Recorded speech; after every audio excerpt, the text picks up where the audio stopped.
December 27, 1942, Port Moresby, New Guinea. The morning sun had barely broken through the tropical haze when Second Lieutenant Richard Ira Bong climbed into the cockpit of his P-38 Lightning for his first combat mission. His hands were steady, his breathing calm, but his mind raced with thoughts that would prove prophetic. The Japanese have ruled these skies for a year. Today, that begins to change. Through the plexiglass canopy, Bong watched as 40 Japanese aircraft materialized from the clouds, bombers escorted by the legendary Mitsubishi A-6M0 fighters that had terrorized Allied pilots across the Pacific. The odds were impossibly stacked against the 12 American P-38s scrambling to intercept. What the Japanese pilots did not know, could not have known, was that among those 12 Americans flew a farm boy from Wisconsin who would become their worst nightmare. A pilot whose name would soon be whispered with dread in Japanese, briefing rooms from Rabaul to the Philippines. The mathematics of aerial warfare were about to be rewritten, not through technology alone, though the twin-engine Lightning was revolutionary, not through tactics alone, though American fighter doctrine was evolving rapidly, but through the emergence of one pilot whose combination of natural ability, analytical precision, and fearless aggression would shatter every assumption the Japanese held about American fighter pilots. Richard Bong had arrived in the Pacific Theater. The Japanese Imperial Navy Air Service would never be the same.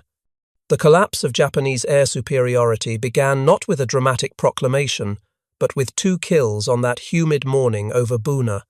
Bong, flying with Captain Thomas Lynch and the 39th Fighter Squadron, engaged the massive Japanese formation with methodical precision. His first victim was a Zero, the supposedly invincible fighter that had swept Allied aircraft from Pacific skies since Pearl Harbor. His second was a Nakajima Ki 43 Oscar, another feared Japanese fighter. For these 2 victories, Bong received the Silver Star. But the award citation could not capture what Japanese pilots experienced that day. Among them was Petty Officer First Class Hiroshi Nakamura, whose after-action report, discovered in Japanese archives decades later, revealed the first cracks in Japanese confidence. The American twin-engine fighters attacked with coordination we had not seen before. One pilot, flying aircraft number unknown, demonstrated skills equal to our most experienced aces. He did not attempt to dogfight in the manner of previous American pilots. He used his aircraft's strengths, speed, and altitude to dictate the terms of engagement. This troubled us greatly. The journey from Wisconsin farm boy to America's deadliest fighter pilot had begun years earlier, shaped by circumstances that seemed unremarkable until viewed through the lens of what was to come. Born September 24, 1920 in Superior, Wisconsin, Richard Ira Bong was the eldest of 9 children born to Swedish immigrant Carl Bong and his wife Dora. The family farm in Poplar offered a modest life, but one rich in the values that would define Bong's character. As a child, young Dick Bong witnessed something that changed his trajectory forever. In 1928, President Calvin Coolidge spent his summer vacation in Superior. The mail planes that served the presidential vacation home flew directly over the Bong farm. I knew then I wanted to be a pilot. Bong would later recall in letters to his family. I built model airplanes from scrap wood and paper. I studied every aviation magazine I could find. Flying was not a dream. It was destiny. But what truly shaped Bong was the discipline of farm life and the expectations of Swedish immigrant parents who valued hard work above all else. He excelled academically, graduating 10th in his class of 428 Gs, 8 students at Superior Central High School. He played baseball, basketball, and hockey. He sang in the church choir.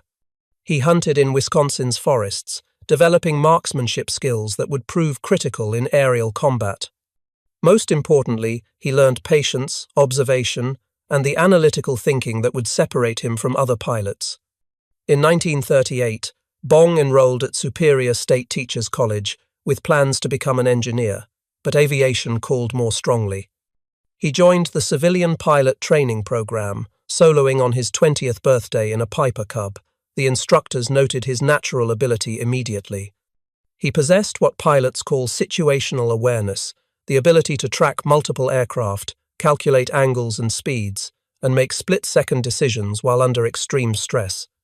On May 29, 1941, 6 months before Pearl Harbor, Bong enlisted in the Army Air Corps Aviation Cadet Program.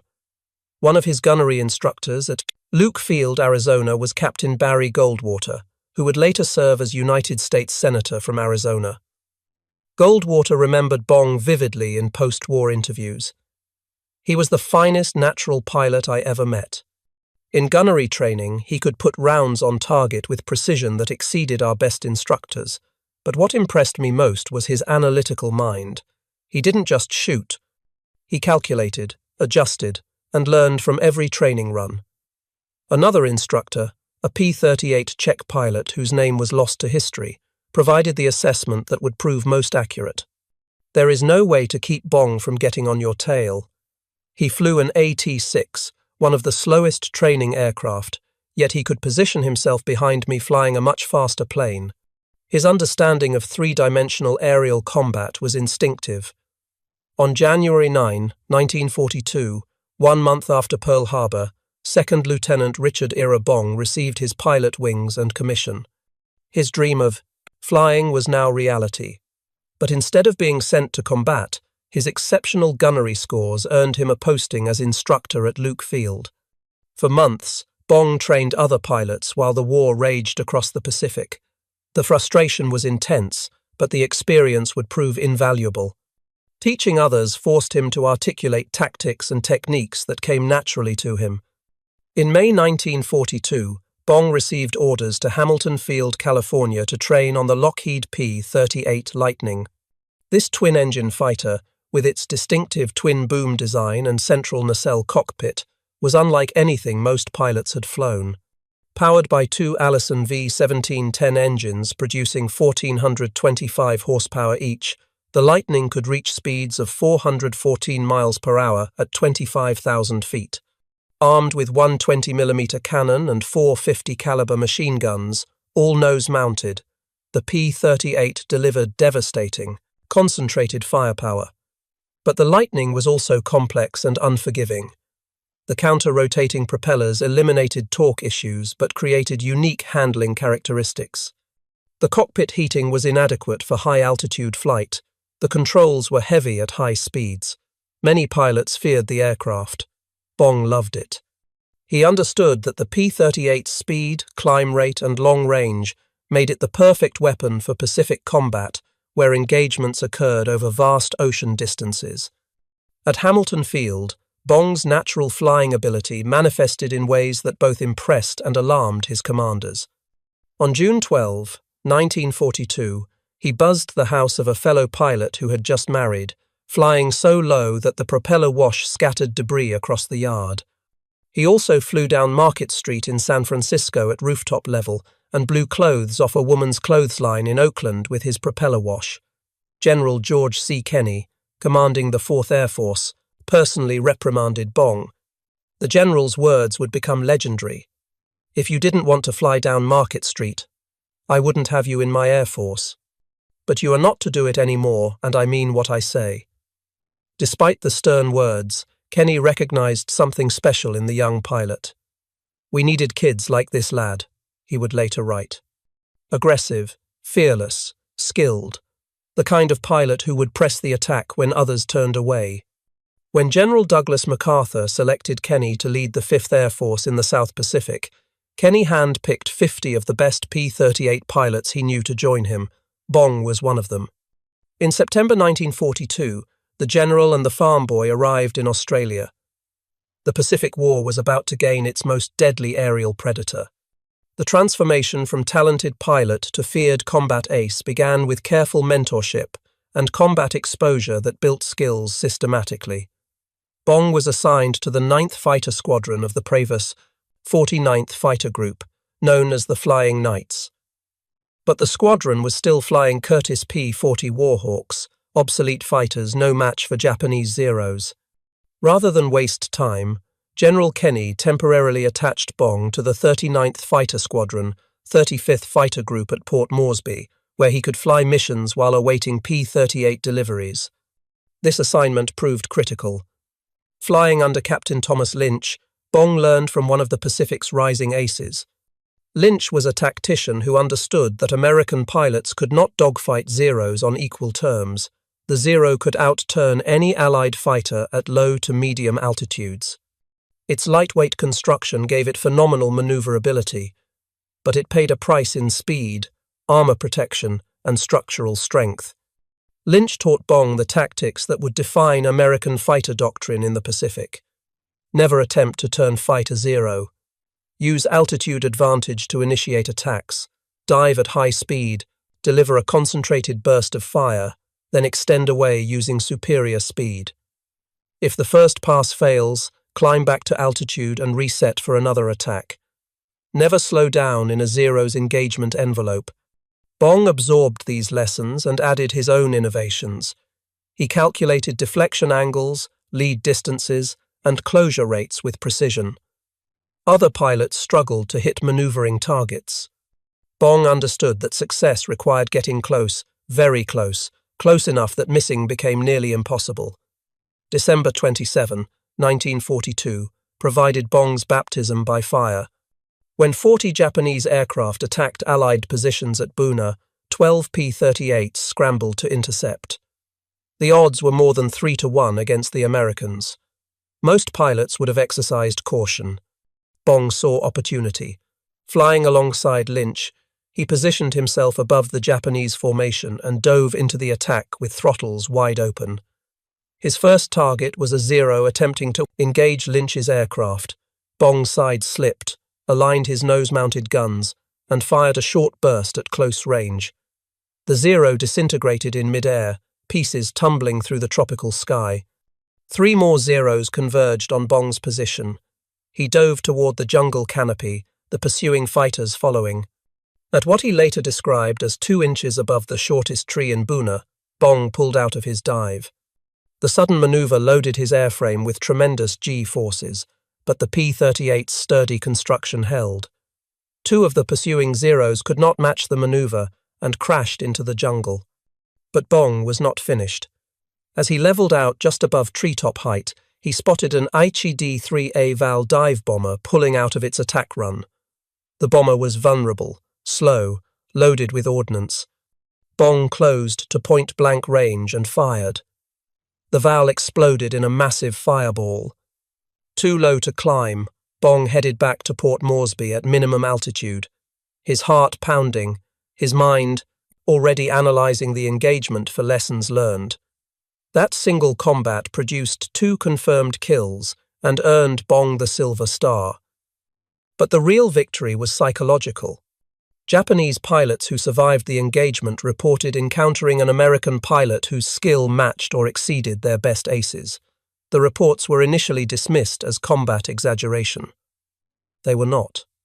Over the next 2 weeks, Bong demonstrated that his first combat success was no fluke. On January 7, 1943, Allied coast watchers reported a Japanese convoy moving along the south shore of New Britain, heading west towards Salamaua. 48 American fighters scrambled to attack. Bong, flying with Lynch and 6 other P-38s, missed the initial rendezvous with P-40 fighter bombers, but ran directly into the convoy's air umbrella of Nakajima Ki 43 Oscar fighters. The engagement lasted nearly 4 hours across 2 separate battles. In the first encounter at 15 hours, Bong engaged an Oscar in a 5-minute duel that showcased his tactical discipline. He refused to turn fight, instead using vertical maneuvers and speed to maintain advantage. When the Oscar pilot made a critical error, turning into Bong's pursuit instead of away, Bong closed to 50 yards and fired. The Oscar disintegrated. After refueling at Dobodura, Bong and the other P-38s took off for Leh, where they encountered 16 more Japanese fighters at 15:30 hours. Bong damaged 2 Oscars on his first pass, using the P-38's superior speed to blow through the formation. He then zoomed back to altitude, reset his attack, and destroyed 1 Oscar on his second pass. The next day, January 8, 1943, provided the engagement that officially made Bong an ace. While escorting bombers, 8 P-38s encountered approximately 20 Japanese fighters. The Japanese had numerical advantage and altitude. Standard doctrine suggested withdrawing to avoid unfavorable odds. Bong and his squadron mates attacked anyway. In the swirling dogfight that followed, Bong demonstrated the skills that would make him legendary. He shot down one fighter with a long burst from 200 yards, a difficult deflection shot that required precise lead calculations while both aircraft maneuvered violently. This kill, his 5th confirmed victory, earned Bong the designation of Fighter Ace and the Distinguished Flying Cross. More importantly, it announced to the Japanese that American pilots were learning to fight effectively in the Pacific. By April 1943, just 4 months into combat, Bong had shot down 10 Japanese aircraft, becoming a double ace. His reputation was growing not just among Americans but among Japanese pilots, who increasingly reported encounters with a twin boom fighter flown by a pilot of exceptional skill. The progression from novice to ace had been rapid but methodical. Each mission taught lessons that Bong carefully catalogued in his mind. He learned that the P-38's twin engines provided not just power but survival. On multiple occasions, pilots returned to base on a single engine after battle damage that would have destroyed single-engine fighters. He learned that altitude was life. The pilot who controlled the high ground controlled the engagement. He learned that patience was a weapon. The pilot who waited for the perfect shot succeeded where the impatient pilot failed. Between combat missions, Bong's role expanded beyond simply adding to his victory total. He became a teacher, sharing his hard-won knowledge with newly arrived pilots who stepped off transport planes green and terrified. He taught them to respect the Zero's capabilities without fearing them. He taught them to use their aircraft's strengths, speed, firepower, and ruggedness, while avoiding its weaknesses, sluggish low-speed handling and poor roll rate at high speeds. His teaching methods were practical and direct. He would take new pilots up on training flights and demonstrate proper attack sequences. Climb above the target. Position yourself so the sun is behind you, blinding the enemy. Dive at full throttle to build maximum speed. Align your nose, not for where the target is, but where it will be when your bullets arrive. Fire a short burst, no more than 3 seconds. Watch your tracers and adjust. When you pass through the target's altitude, keep diving. Use your speed to climb back up and reset for another attack. Never, under any circumstances, slow down and turn fight. The promotion to first lieutenant came in April 1943, recognition of both his combat success and his value as an instructor. But Bong was not satisfied with 10 kills. He had proven he could survive and succeed. Now he needed to prove he could dominate. But the engagement that would transform Bong from skilled ace to legendary fighter pilot occurred on July 26, 1943 over Lae, New Guinea. That morning, Bong led a flight of 10 P-38s on a sweep north of Lae when he spotted a Japanese formation of approximately 20 aircraft. The smart tactical move would be to radio for reinforcements and maintain altitude advantage until support arrived. Bong did not make the smart tactical move. He immediately led 3 successive attacks into the enemy formation. On his first pass, Bong destroyed 2 Japanese fighters with short, accurate bursts of fire. As he climbed back to altitude, 15 additional Japanese fighters arrived to reinforce the engagement. The odds were now more than 3-1 against the Americans. Most squadron leaders would have ordered withdrawal. Bong, disregarding the overwhelming enemy numbers, fearlessly led his flight back into the engagement. What followed was a masterclass in aerial combat. Bong destroyed 2 more aircraft in the second engagement, giving him 4 kills in a single mission. His wingmen described the action in after-action reports that still exist in military archives. Major Bong flew with absolute confidence. He positioned his aircraft precisely, fired only when assured of hits, and never wasted ammunition on low-probability shots. His situational awareness was extraordinary. He tracked multiple enemy aircraft simultaneously while maintaining perfect formation discipline with his wingmen. The engagement ended with 10 Japanese aircraft destroyed, 4 by Bong personally, with 0 American losses. For this action, Bong received the Distinguished Service Cross, the Army's second highest decoration for valor. The citation noted his extraordinary heroism and complete disregard for overwhelming enemy numbers. But the statistics alone cannot capture the psychological impact on Japanese pilots. Lieutenant Kenji Okamoto, a Zero pilot who survived the engagement, wrote in his diary that evening, words not discovered until Japanese military archives were opened, decades later. We encountered the American twin-boom fighter flown by the pilot, our intelligence calls the Ghost. He attacks from impossible angles with perfect precision. Our formation leaders now warn us specifically about this pilot. They say if you see the twin-boom fighter with red-painted wingtips and nose, disengage immediately. But disengagement is not always possible. The Ghost chooses when and where to fight. We can only react. By August 1943, Bong had achieved 15 confirmed kills and received promotion to captain.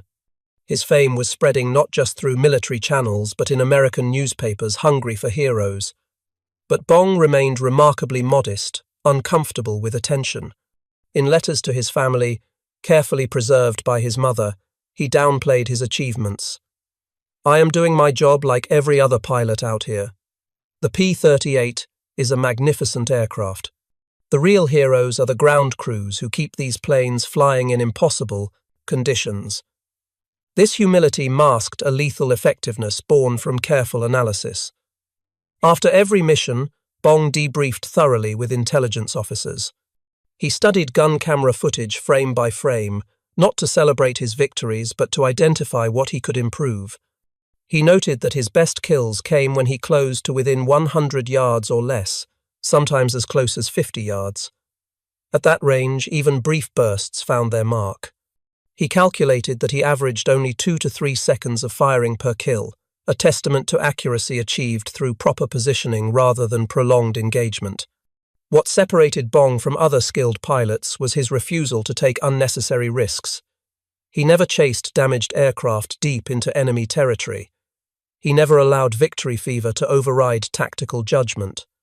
If an engagement turned unfavorable, he disengaged without shame or hesitation. He understood that dead heroes were still dead, and living pilots could fight again, tomorrow. His squadron mates noticed something else about Bong's flying. He never lost a wingman. In the brutal mathematics of aerial combat, where many aces accumulated kills while their wingmen died protecting them, Bong's record was remarkable. He treated his wingmen as partners, not as expendable shields. He positioned them to support his attacks while keeping them out of maximum danger. He shared kills when his wingmen damaged aircraft that he finished off. This loyalty bred fierce devotion among those who flew with him. In November 1943, General Kenny ordered Bong back to the United States for 60 days' leave. The general's reasoning was strategic. Bong had flown continuous combat for nearly a year. He needed rest. More importantly, his combat experience was invaluable for training replacement pilots and refining fighter doctrine. But there was another reason, though Kenny never stated it officially. Losing Bong in combat would be devastating to American morale. During his leave, Bong visited Superior State Teachers College for a homecoming event. There he met Marjorie Vattendahl, a beautiful and intelligent student who would transform his life in ways combat never could. The two began dating immediately, and when Bong returned to the Pacific in January 1944, he carried something precious. A large photograph of Marge that he had mounted on the nose of his P-38 Lightning. The aircraft was now named Marge in her honor. Unlike other pilots who adorned their aircraft with provocative nose art, Bong chose a respectful photograph of his girlfriend. His sister would later recall, he did not have the nude figures like some pilots. He had a beautiful girl instead. The red-painted wingtips and propeller spinners remained, distinctive markings that Japanese pilots had learned to recognize and fear. But fate intervened in March 1944. Another pilot, Second Lieutenant Thomas Malone, was flying Marge on a weather reconnaissance mission when the aircraft suffered engine failure over Papua New Guinea and crashed into a ravine. Malone bailed out safely, but Marge was gone, swallowed by the jungle that would hide her wreckage for 80 years. Bong mourned the loss of his namesake aircraft, but continued flying other P-38s, each one carrying Marge's photograph and his distinctive red markings. By April 1944, Bong had achieved 27 confirmed victories, surpassing Captain Eddie Rickenbacker's World War I record of 26 kills. Rickenbacker, America's previous ace of aces, sent Bong a personal letter of congratulations. "You have achieved what I always hoped another American pilot would accomplish. You have become the best of the best. Your skill and courage honor our Air Force and our nation." The national press seized on Bong's achievement. Newspapers across America proclaimed the modest pilot from Wisconsin as America's greatest fighter ace. Life magazine featured him in a photo spread. Radio programs broadcast interviews with him. Newsreel cameras followed his every move. The War Department, recognizing the propaganda value, promoted Bong to major and sent him on a 15-state war bond tour. For 2 months, Bong visited training bases, gave speeches to overflow crowds, and helped sell millions of dollars in war bonds. He spoke at aircraft factories, encouraging workers that their efforts directly supported pilots like him in combat. He visited hospitals, talking quietly with wounded servicemen, offering encouragement without false optimism. He appeared at civic events where mayors presented him with keys to their cities and crowds cheered his every word. He hated every minute of it. In letters to Marge, Bong expressed his frustration. "I am not comfortable with attention and speeches. I belong in a cockpit, not on a stage. My squadron mates are still fighting while I tour the country. Every day away from combat is a day I date, fail my brothers in arms." The humility was genuine. Despite his record-breaking achievements, Bong saw himself as a pilot doing his job, nothing more. But the tour served its purpose. War bond sales surged wherever Bong appeared. Young men enlisted inspired by his example. Workers increased production knowing that real pilots like Bong depended on their efforts. The shy farm boy had become, against his will, a symbol of American fighting spirit. General Kenny understood this, even if Bong did not. The ace's value extended beyond the aircraft he personally shot down. He inspired thousands of others to fight harder, work longer, and sacrifice more. General Kenny understood Bong's feelings, but had a larger strategic concern. Bong's death in combat would devastate American morale. The solution was elegant. In September 1944, when Bong returned to the Pacific, Kenny assigned him to 5th Air Force Headquarters as an advanced gunnery instructor. The orders explicitly stated that Bong was permitted to fly missions but not to actively seek combat. He would train other pilots and improve fighter doctrine, critical work that kept him away from the most dangerous missions. Bong found the loophole immediately. The orders said he could not seek combat. They did not say he could not engage if combat found him. Flying from Tacloban on later, during the Philippines campaign, Bong managed to be in exactly the right place whenever Japanese aircraft appeared. His victory total climbed steadily. 28 kills, 30 kills, 35 kills. The Philippines campaign of late 1944 provided target-rich environments.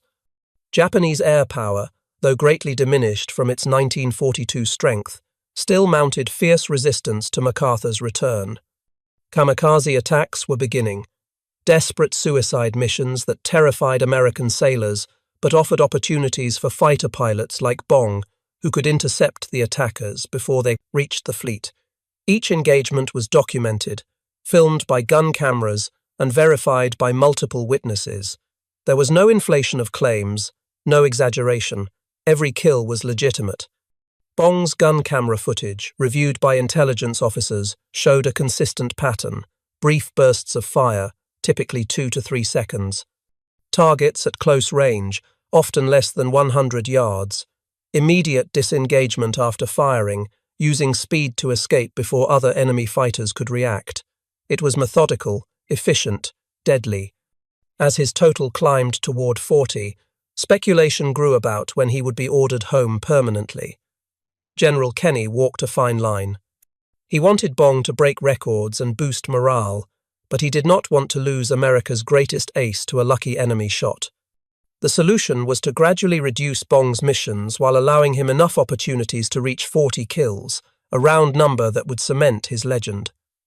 On December 12, 1944, General Douglas MacArthur personally presented Bong with the Medal of Honor at Tacloban Airfield on Leyte.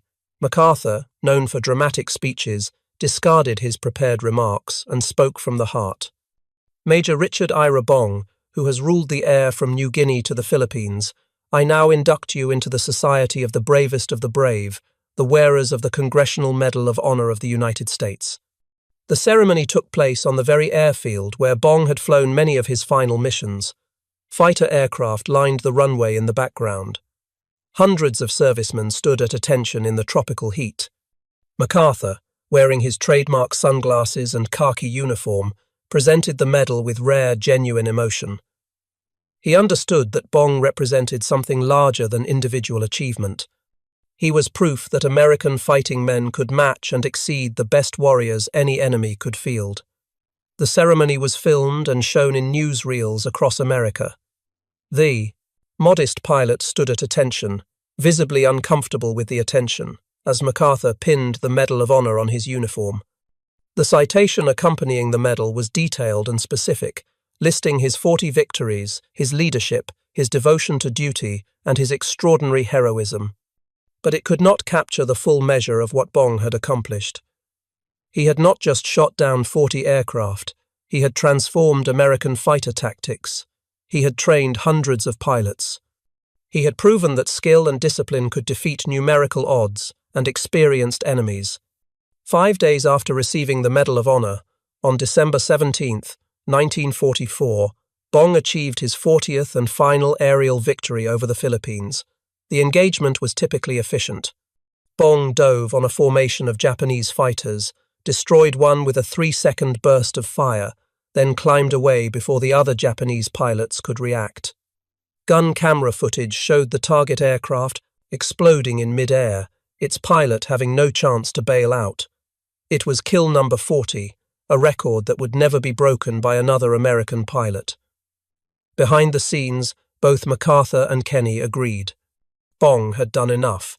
With 40 kills and the Medal of Honor, he would be sent home permanently before combat could claim him. The decision was strategic and emotional. Losing Bong now would be a propaganda disaster and a personal tragedy. He had earned the right to survive. In January 1945, Major Richard Bong returned to the United States as America's most celebrated fighter pilot.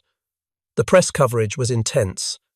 Every newspaper featured stories about the ace of aces. Radio programs interviewed him. Newsreels showed footage of his Medal of Honor ceremony. But what Americans wanted most was human interest. They wanted to know about Marge. On February 10, 1945, Richard Bong and Marjorie Vattendahl were married in Superior, Wisconsin. The wedding was presence-clés, front-page news across the nation. Hundreds of well-wishers attended. The ceremony was simple but elegant, reflecting both their small-town values and the genuine love they shared. The wedding took place at Concordia Lutheran Church in Superior. Marge wore a traditional white gown. Dick wore his Army Air Force's dress uniform, with his Medal of Honor prominently displayed.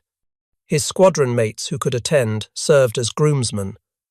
The church overflowed with family, friends, local residents, and reporters who documented every moment for a public hungry for good news after years of war.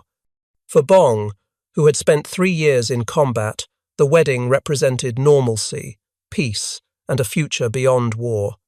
In his wedding vows, witnessed by hundreds, he promised Marge a life free from the dangers he had faced. He spoke of building a home, starting a family, pursuing a career in aviation away from combat. The dreams were simple but profound for a man who had lived with death for 3 years. The reception was a joyous affair. Toasts were made, stories were told, laughter filled the room. For a few hours the war seemed distant.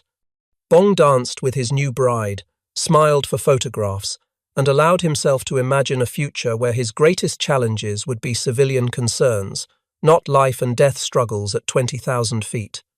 The couple honeymooned in California, where Bong had accepted a position as test pilot for Lockheed Aircraft Corporation.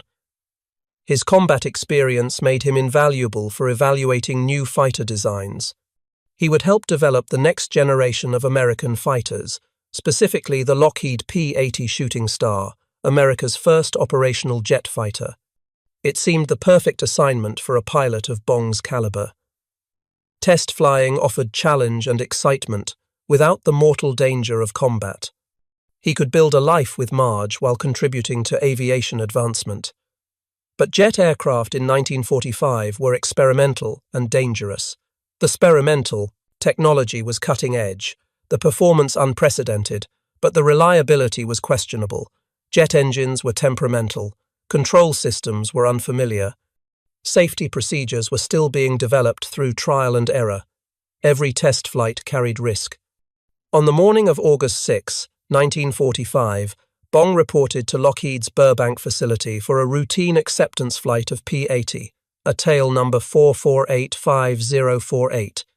He had accumulated 4 hours and 15 minutes of flight time in the P-80 across 12 flights. By test pilot standards, he was still familiarizing himself with the aircraft's characteristics. By combat pilot standards, he was comfortable and confident. The P-80 Shooting Star represented America's future in aviation. With a top speed of 594 miles per hour, it was significantly faster than any propeller-driven fighter. Its sleek design, with the jet engine buried in the fuselage and air intakes mounted in the fuselage sides, was revolutionary. But the technology was so new that procedures were still being refined through operational experience. Every test flight contributed to the growing body of knowledge about jet aircraft operations. The pre-flight inspection revealed nothing unusual. Bong started the single Allison J-33 turbojet engine normally.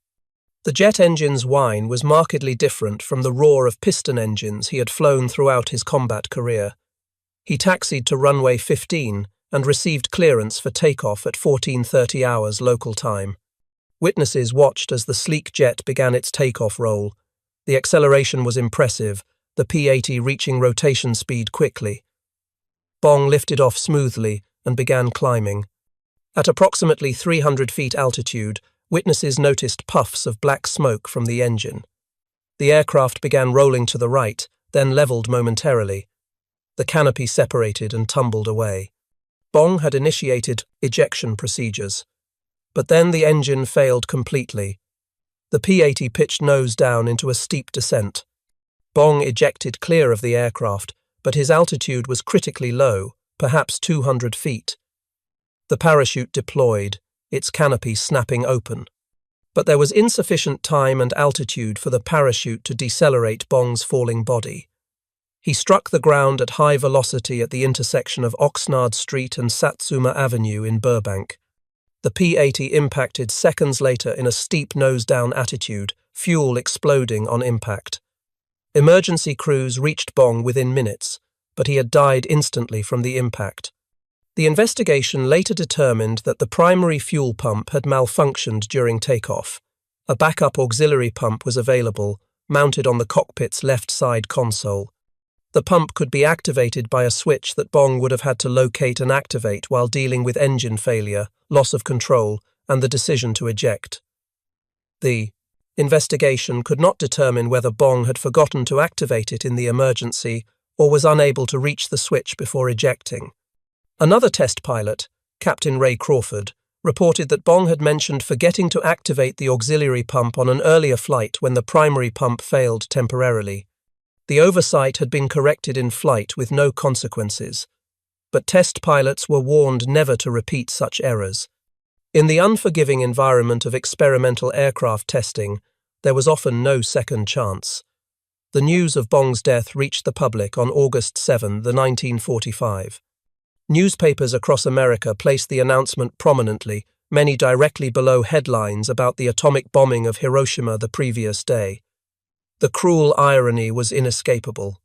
Major Richard Ira Bong survived 3 years of combat against the Japanese Imperial Air Force, flew more than 200 missions, engaged in hundreds of aerial battles, and emerged unscathed. Then he died testing an American aircraft in California on the same day the atomic bomb heralded the end of the war. Marge Bong was devastated. They had been married less than 6 months. Their life together was just beginning. In interviews decades later, she would speak about that day with pain that never fully healed. Dick survived everything the Japanese threw at him. He came home to me. We were going to build a life together. And then, in one moment, he was gone. The cruelty of it still haunts me. Chuck Yeager, who would become America's most famous test pilot by breaking the sound barrier 2 years later, wrote about Bong's death in his autobiography. He noted that test pilots of that era dealt with frequent deaths through anger rather than sorrow, a psychological defense mechanism to cope with the fearsome mortality rates. But Bong's death hit harder than most. He was supposed to survive. He had earned survival through skill and courage. His death seemed cosmically unfair. The funeral in Poplar, Wisconsin drew thousands of mourners. Military honor guards flanked the casket. General Kenny attended personally, his grief evident.